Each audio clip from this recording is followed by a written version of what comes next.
Halo pemirsa GPR TV dari Sabang sampai Merauke, dari Miangas hingga Pulau Rote.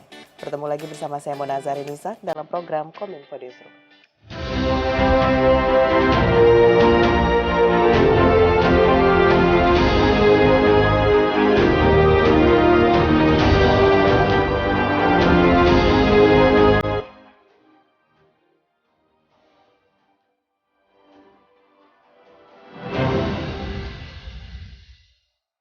Pemirsa, kita ke informasi pertama. Menanggapi ramainya isu pinjaman daring untuk bayar kuliah, pemerintah merencanakan pemberian pinjaman kepada mahasiswa melalui dana abadi Lembaga Pengelolaan Dana Pendidikan atau LPDP. Hal tersebut disampaikan Menteri Keuangan Sri Mulyani dalam konferensi pers hasil rapat berkala KSSK 1 tahun 2024.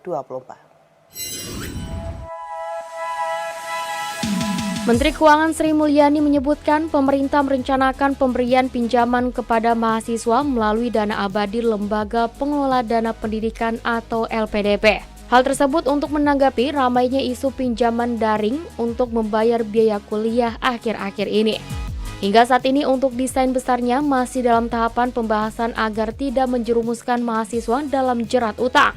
Menkyu menyebutkan program tersebut berkemungkinan menyerupai program student loan yang diterapkan di Amerika Serikat.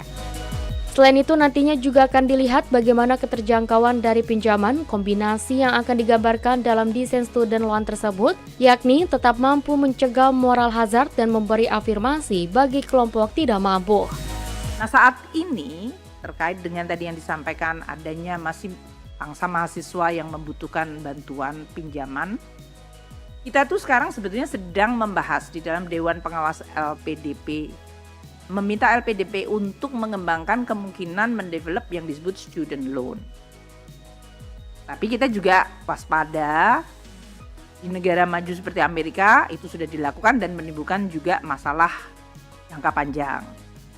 Maka kita juga akan melihat, kita sudah membahas dengan perbankan, LPDP nanti akan merumuskan bagaimana affordability dari pinjaman itu sehingga tidak memberatkan student tapi juga tetap mencegah terjadinya moral hazard dan tetap memberikan afirmasi terutama pada kelompok yang tidak mampu.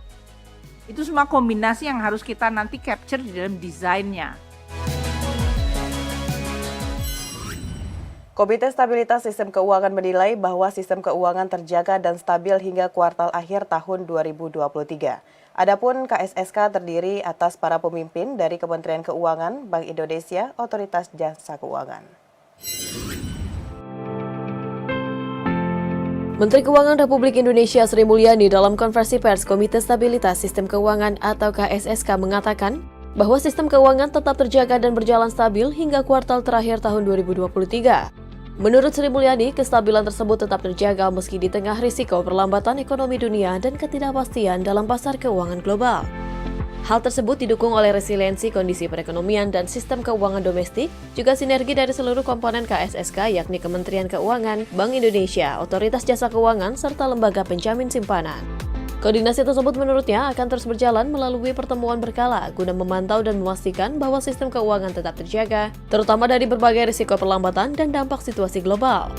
Menko menambahkan bahwa Bank Dunia memperkirakan pertumbuhan ekonomi global pada 2024 lebih lemah dibandingkan dengan tahun 2023, dari 2,5% menjadi 2,4%. Serta meningkatkan kewaspadaan terhadap risiko perlambatan ekonomi dari sisi global dan berlanjutnya ketidakpastian global pada tahun 2024 dan juga kondisi perekonomian domestik dan dinamika perekonomian domestik serta rambatan yang mungkin terjadi dari sisi global terhadap perekonomian Indonesia dan sektor keuangan domestik.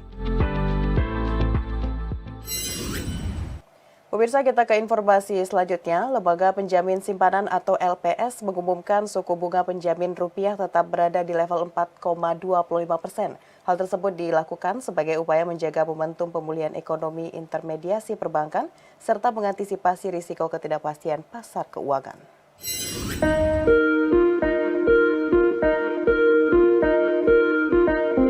Lembaga penjamin simpanan mempertahankan tingkat suku bunga penjaminan atau TBP simpanan untuk periode 1 Februari hingga 31 Mei 2024. Adapun nilai TBP itu sebesar 4,25% untuk simpanan rupiah di bank umum, 2,25% untuk simpanan falas di bank umum, dan 6,75% untuk simpanan rupiah di Bank Perekonomian Rakyat atau BPR. Ketua Dewan Komisioner LPS Purbaya Yudi Sadewa dalam jumpa pers penentuan TBP di kantor LPS mengatakan, tingkat bunga pinjaman itu adalah batas maksimum tingkat bunga wajar simpanan perbankan yang digunakan sebagai salah satu kriteria penetapan simpanan layak bayar milik nasabah penyimpan di perbankan. Keputusan penetapan tingkat bunga pinjaman periode Januari 2024 mempertimbangkan perkembangan suku bunga pasar, kondisi likuiditas perbankan, dan stabilitas sistem keuangan serta upaya untuk menjaga momentum pemulihan ekonomi dan intermediasi perbankan. Mengantisipasi risiko ketidakpastian pasar keuangan, memberikan ruang pengelolaan likuiditas dan suku bunga pinjaman. Menetapkan untuk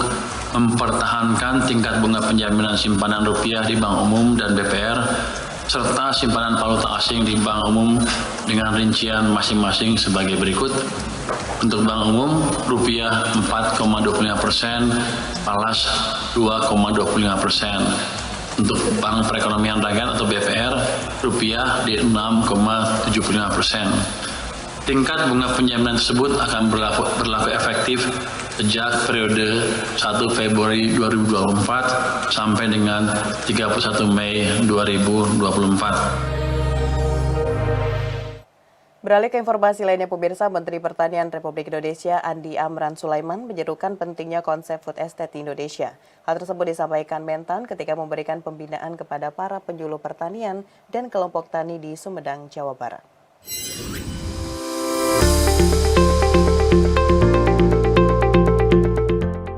Menteri Pertanian Andi Amran Sulaiman menyerukan kepada 60.000 petani di Jawa Barat untuk lebih memahami pentingnya konsep food estate yang merupakan persiapan penyediaan bahan pangan jangka panjang bagi penerus generasi Indonesia ke depan dan tidak dapat dilakukan secara instan. Oleh karena itu, Mentan mendorong para petani untuk dapat fokus menerapkan food estate di Indonesia. Adapun konsep food estate yang dimaksud Mentan yakni penanaman komoditas yang dinilai masih kurang di Indonesia yang akan diolah dengan teknologi berskala besar. Hingga saat ini Sumedang juga telah melaksanakan program 1 Desa 1 Hektar atau food estate partisipatif, yakni budidaya tanaman pangan berbasis ilmu pengetahuan dan teknologi yang melibatkan perguruan tinggi, buruh tani, dan masyarakat. Dalam kesempatan tersebut, Mentan juga memberikan bantuan bibit benih dan berbagai sarana pertanian lebih kurang bernilai 241 miliar rupiah kepada Jawa Barat dan 23 miliar untuk daerah Sumedang dan 10.000 hektar bibit jagung yang mana Mentan menargetkan bibit tersebut 2 bulan sudah harus selesai ditanam. Kalau yang ada di Jawa Barat, Jawa Timur kita intensifikasi, tetapi di luar itu kita ekstensifikasi dengan teknologi karena skala besar, skala luas. Sekarang sudah tumbuh, sudah panen, produksinya lapor pamenan 6,5 ton dan sudah produksi. Dan itu produksi pertama itu termasuk tinggi. Pemirsa, usai jeda pariwara, kami akan kembali dengan informasi lainnya. Tetaplah bersama Kominfo Newsroom.